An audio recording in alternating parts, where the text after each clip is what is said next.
या देवी सर्वभूतेषु माँ कालरात्रिरूपेण संस्थिता नमस्तस्यै नमस्तस्यै नमस्तस्यै नमो नमः। आप सभी को नवरात्रि की सप्तमी तिथि की हार्दिक शुभकामनाएं।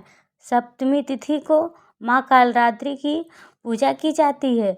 आप हमारे चैनल पर कालरात्रि माता की व्रत कथा भी जरूर सुनिएगा। आज के इस वीडियो में सुनेंगे दुर्गा सप्तशती का अध्याय 12 एवं 13। अब देवी दुर्गा का ध्यान करते हुए देवी दुर्गा सप्तशती 12वां अध्याय का पाठ करते हैं। तो चलिए सुनते हैं अध्याय 12वां। देवी चरित्र के पाठ का महात्म्य। देवी बोली, हे देवताओं, जो पुरुष इन स्तोत्रों द्वारा एकाग्रचित होकर मेरी स्तुति करेगा उसके संपूर्ण कष्टों का निस्संदेह हर लूंगी। मधुकैटभ के नाश, महिषासुर के वध और शुंभ तथा निशुंभ के वध की जो मनुष्य कथा कहेंगे, मेरे महात्म्य को अष्टमी, चतुर्थी व नवमी के दिन एकाग्रचित से भक्तिपूर्वक सुनेंगे, उनको कभी कोई पाप न रहेगा। पाप से उत्पन्न हुई विपत्ति भी उनको न सताएगी। उनके घर में दरिद्रता न होगी और न उनको प्रियजनों का बिछोह होगा। उनको किसी प्रकार का भय न होगा। इसीलिए प्रत्येक मनुष्य को भक्तिपूर्वक मेरे इस कल्याणकारक महात्म्य को सदा पढ़ना और सुनना चाहिए। मेरा यह महात्म्य महामारी से उत्पन्न हुए संपूर्ण उपद्रवों को एवं 3 प्रकार के उत्पातों को शांत कर देता है। जिस घर व मंदिर में या जिस स्थान पर मेरा यह स्तोत्र विधि पूर्वक पढ़ा जाता है, उस स्थान का मैं कभी भी त्याग नहीं करती और वहाँ सदा ही मेरा निवास रहता है। बलिदान, पूजा, होम तथा महोत्सवों में मेरा यह चरित्र उच्चारण करना तथा सुनना चाहिए।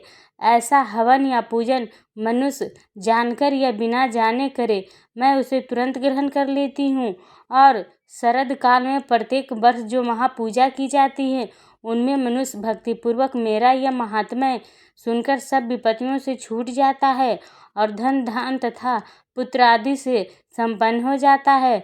और मेरे इस महात्म्य व कथाओं इत्यादि को सुनकर मनुष्य निर्भय हो जाता है और महात्म्य के श्रवण करने वालों के शत्रु नष्ट हो जाते हैं तथा कल्याण की प्राप्ति होती है और उनका कुल आनंदित हो जाता है।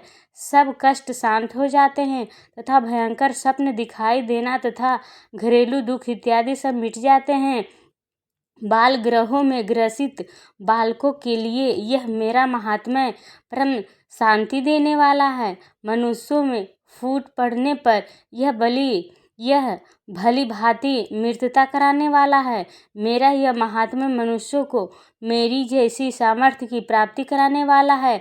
पशु, पुष्प, अर्ध, धूप, गंध, दीपक इत्यादि सामग्रियों द्वारा पूजन करने से ब्राह्मण को भोजन करा के हवन कर के प्रतिदिन अभिषेक करके नाना प्रकार के भोगों को अर्पण करके और प्रत्येक वर्ष दान इत्यादि करके जो मेरी आराधना की जाती है और उससे मैं जैसी प्रसन्न हो जाती हूँ, वैसी प्रसन्न मैं इस चरित्र के सुनने से हो जाती हूँ।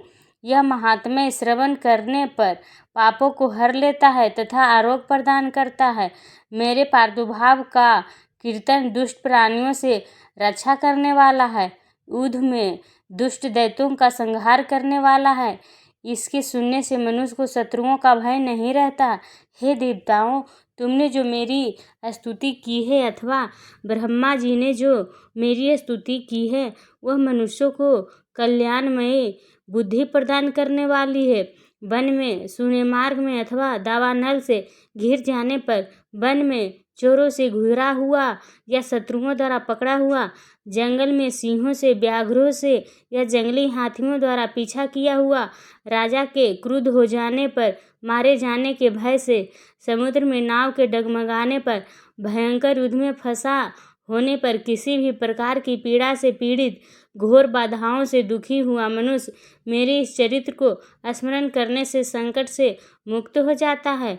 मेरे प्रभाव से सिंह, चोर या शत्रु इत्यादि दूर भाग जाते हैं और पास नहीं आते। महर्षि ने कहा, प्रचंड पराक्रम वाली भगवती चंडिका यूं कहें यूँ कहने के पश्चात सब देवताओं के देखते ही देखते अंतर्ध्यान हो गईं और संपूर्ण देवता अपने शत्रुओं के मारे जाने पर पहले की तरह यज्ञ भाग का उपभोग करने लगे और उनको अपने अधिकार फिर से प्राप्त हो गए तथा युद्ध में देवताओं के शत्रुओं शुंभ व निशुंभ के देवी के हाथों मारे जाने पर बाकी बचे हुए राक्षस पाताल को चले गए।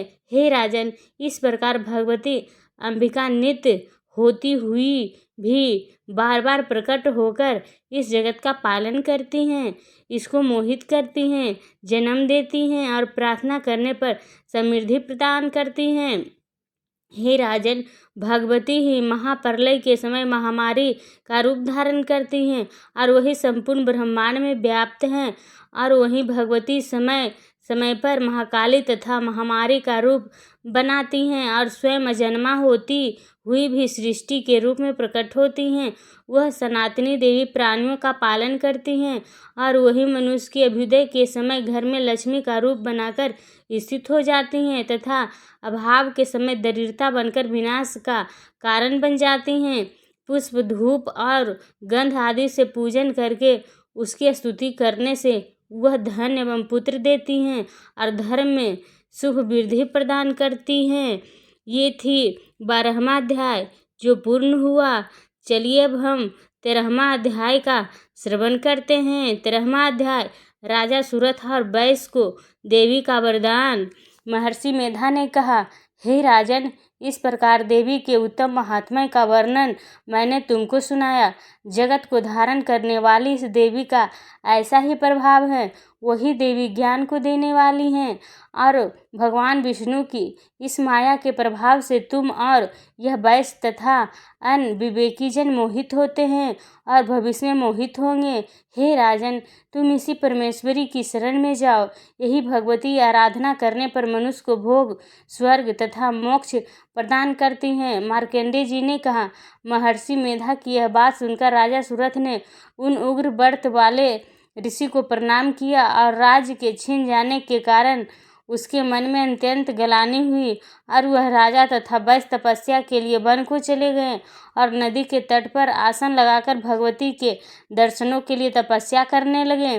दोनों ने नदी के तट पर देवी की मूर्ति बनाई और पुष्प, धूप, दीप तथा हवन द्वारा उसका पूजन करने लगे।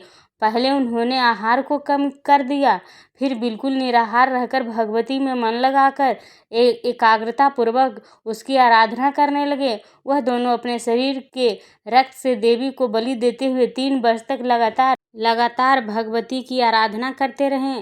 3 वर्ष के पश्चात जगत का पालन करने वाली चंडिका ने उनको प्रत्यक्ष दर्शन देकर कहा। देवी बोली, हे राजन तथा अपने कुल को प्रसन्न करने वाले वैश्य, तुम जिस वर की इच्छा रखते हो वह मुझसे मांगो, वह वर मैं तुमको दूंगी क्योंकि मैं तुम पर अत्यंत प्रसन्न हूँ। मार्कंडेय जी कहते हैं, यह सुन राजा ने अगले जन्म में नष्ट न होने वाला अखंड राज और इस जन्म में बलपूर्वक अपने शत्रुओं को नष्ट करने के पश्चात अपना पुनः राज प्राप्त करने के लिए भगवती से वरदान मांगा। और वैश्य ने भी, जिसका चित्त संसार की ओर से विरक्त हो चुका था, भगवती से अपनी ममता तथा अहंकार रूप आसक्ति को नष्ट कर देने वाले ज्ञान को देने के लिए कहा। देवी ने कहा, हे राजन, तुम शीघ्र ही अपने शत्रुओं को मारकर पुनः अपना राज प्राप्त कर लोगे। तुम्हारा राज स्थिर रहने वाला होगा। फिर मृत्यु के पश्चात आप सूर्यदेव के अंश से जन्म लेकर सार्वनिक मनुक के नाम से इस पृथ्वी पर ख्याति को प्राप्त होगे। हे वैश्य कुल में श्रेष्ठ, आपने जो मुझसे वर मांगा है वह आपको देती हूँ। आपको मोक्ष को देने वाले ज्ञान की प्राप्ति होगी। मार्कंडेय जी कहते हैं, इस प्रकार उन दोनों को मनोवांछित वर प्रदान कर तथा उनसे अपनी स्तुति सुनकर भगवती अंतर्ध्यान हो गई और इस प्रकार क्षत्रियों में श्रेष्ठ वह राजा सुरथ भगवान सूर्यदेव से जन्म लेकर इस पृथ्वी पर सार्वनिक मनु के नाम से विख्यात हुए। ये थी 13वां अध्याय जो पूर्ण हुआ। तो आपको हमारा वीडियो कैसा लगा? अगर पसंद आई हो तो वीडियो को प्लीज़ लाइक, सब्सक्राइब, शेयर कीजिए, कमेंट कीजिए। प्लीज़ चैनल को सपोर्ट कीजिए। Thanks for watching.